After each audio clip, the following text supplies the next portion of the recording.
राम राम दोस्तों, जय श्री कृष्णा।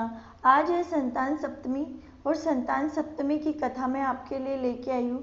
सभी स्त्रियों को सुबह अपने नित्य कर्म से निवृत्त होकर नहा धोकर स्नान करके चौकी लगाकर संतान सप्तमी की पूजा करनी चाहिए और भगवान से अपनी संतान की रक्षा या संतान प्राप्ति करने के लिए, संतान की कामना के लिए संतान सप्तमी का व्रत अवश्य करना चाहिए। संतान सप्तमी की कथा इस प्रकार है। भाद्रपद शुक्ला सप्तमी को संतान सप्तमी कहते हैं। यह व्रत स्त्रियां संतान प्राप्ति हेतु और संतान की सुरक्षा हेतु करती है। कथा इस प्रकार है। एक दिन महाराज युधिष्ठिर ने भगवान से कहा, हे प्रभु, कोई ऐसा उत्तम व्रत बताइए जिसके प्रभाव से मनुष्यों के सांसारिक कलेश दूर होकर वे धनवान पुत्रवान हो। यह सुन भगवान बोले, हे राजन, तुमने बड़ा उत्तम प्रश्न किया है। मैं तुमको एक पौराणिक कथा सुनाता हूँ, ध्यानपूर्वक तुम सुनिए। एक समय लोमश ऋषि मथुरापुरी में वसुदेव देवकी के घर आए तो उनको उत्तम आसन पर बिठाकर उनका आदर सत्कार किया। तब मुनि प्रसन्न होकर उनको कथा सुनाने लगे। हे देवकी, दुष्ट दुराचारी पापी कंस ने तुम्हारे पुत्र मार डाले, जिसके कारण तुम्हारा मन अत्यंत दुखी है। इसी प्रकार राजा नहुष की स्त्री दुखी रहा करती थी, किंतु उसने संतान सप्तमी का व्रत किया, जिसके प्रताप से या उसे संतान सुख की प्राप्ति हुई। यह सुनकर देवकी ने मुनि से कहा, हे मुनिवर, कृपा करके इस व्रत को सविस्तार से मुझे बताइए, जिससे मैं भी इस दुख से छुटकारा पाऊं। लोमस ऋषि ने कहा, हे देवकी, अयोध्या के राजा नहुष थे। उनकी पत्नी चंद्रमुखी अत्यंत सुंदर थी। उसी नगर में विष्णुगुप्त नामक एक ब्राह्मण रहता था। उसकी स्त्री का नाम भद्रमुखी था। वह अत्यंत रूपवान स्त्री थी। रानी व ब्राह्मणी में अत्यंत प्रेम था। मतलब जो रानी थी और ब्राह्मणी थी, उसमें अत्यंत प्रेम था। एक दिन वह सरयू नदी के तट पर कुछ स्त्रियों को एक मंडप में श्री शिव पार्वती की मूर्ति स्थापित कर उनकी पूजा करते देखा। रानी व ब्राह्मणी ने यह देखकर उन स्त्रियों से पूछा, बहिनों, तुम ये किस देवता की पूजन व्रत कर रही हो? यह सुनकर स्त्रियों ने कहा, हम संतान सप्तमी का व्रत कर रही हैं। यह सुनकर रानी व ब्राह्मणी ने भी व्रत करने का मन ही मन संकल्प कर लिया। वह घर वापस लौट आई। ब्राह्मणी भद्रमुखी तो इस व्रत को नियम पूर्वक करती रही, किंतु रानी चंद्रमुखी राजमत के कारण कभी इस व्रत को करती, कभी भूल जाती। कुछ समय बाद ये दोनों मर गए। दूसरे जन्म में रानी ने बंदरिया और ब्राह्मणी ने मुर्गी की योनि पाई, परंतु ब्राह्मणी मुर्गी की योनि में कुछ भी नहीं भूली और भगवान शिव पार्वती का ध्यान करती रही। उधर बंदरिया की योनि में रानी सब भूल गई थी। कुछ समय बाद इन दोनों में यह देह भी त्याग दी। तीसरा जन्म मनुष्य योनि का हुआ। ब्राह्मणी तो एक ब्राह्मण के यहाँ कन्या के रूप में जन्म लिया। रानी फिर से एक राजा की रानी बन गई। उस ब्राह्मण कन्या का नाम भूषण देवी रखा गया तथा विवाह योग्य होने पर उसका विवाह अग्निभोज नामक ब्राह्मण से कर दिया गया। भूषण देवी के अति सुशील स्वभाव वाले 8 पुत्र पैदा हुए। ये सब शिवजी के व्रत का फल था। दूसरी ओर शिवजी की पूजा से विमुख निसंतान रानी दुखी रहने लगी। रानी व ब्राह्मणी में जो प्रेम पूर्व जन्म में था, वह अब भी बना रहा।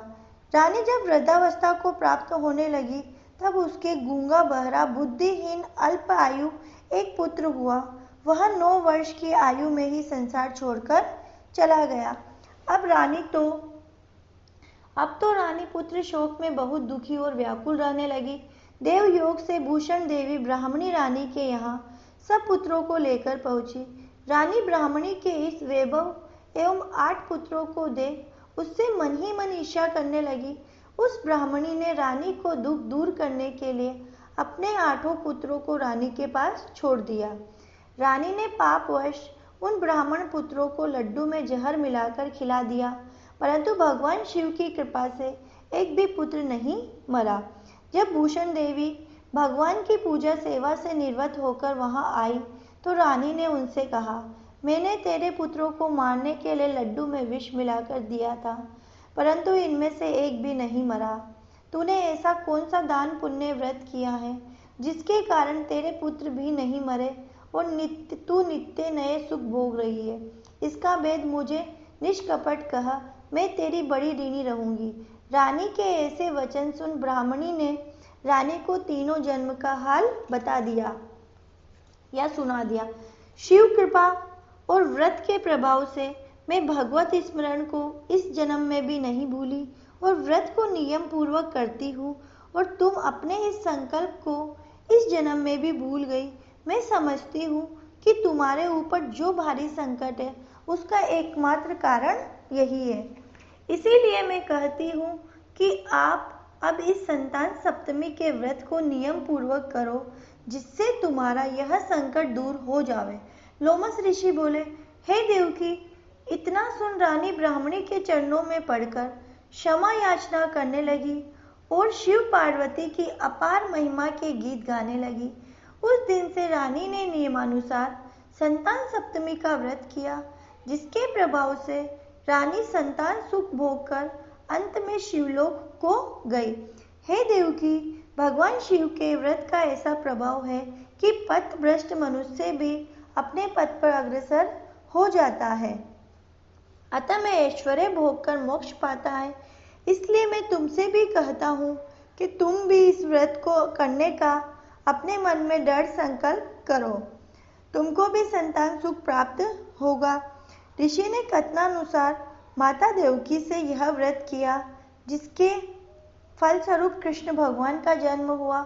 यह विशेष व्रत विशेष रूप से स्त्रियों के लिए कल्याणकारी है, परंतु पुरुषों को भी समान रूप से कल्याणकारी है या कल्याणदायक है।